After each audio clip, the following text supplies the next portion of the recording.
विशालकाय ड्रैगन और जून शुआई ने एक दूसरे को 3 सेकंड तक देखने के बाद वास्तव में यह उसके शरीर में घुस गया। पता चला कि कमांडर जून हर साल युद्ध हारता जा रहा था। युवा कमांडर के रूप में अपनी स्थिति बनाए रखने के लिए उसने जादूगर की बदनामी पर विश्वास किया कि अगर वह सुंदरता की वेदी पर एक युवा और सुंदर महिला की बलि चढ़ाता है तो हार की आभा बदल सकती है। माइलिंग बदकिस्मत महिला थी, लेकिन जो अप्रत्याशित था वह यह था कि माइलिंग, जिसे रसातल में धकेल दिया गया था, न केवल मर गई बल्कि उसके शरीर में भी परिवर्तन हुआ।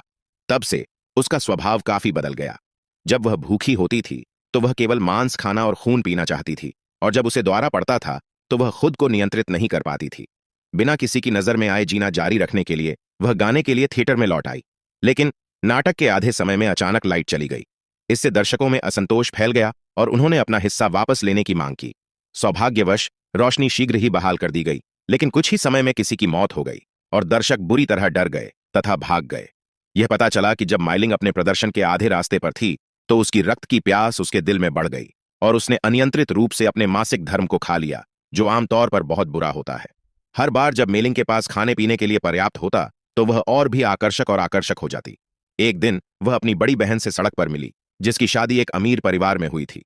वह ऊपर से समृद्ध दिखती थी, लेकिन उसके हाथों पर लगी चोटों ने उसे धोखा दे दिया था।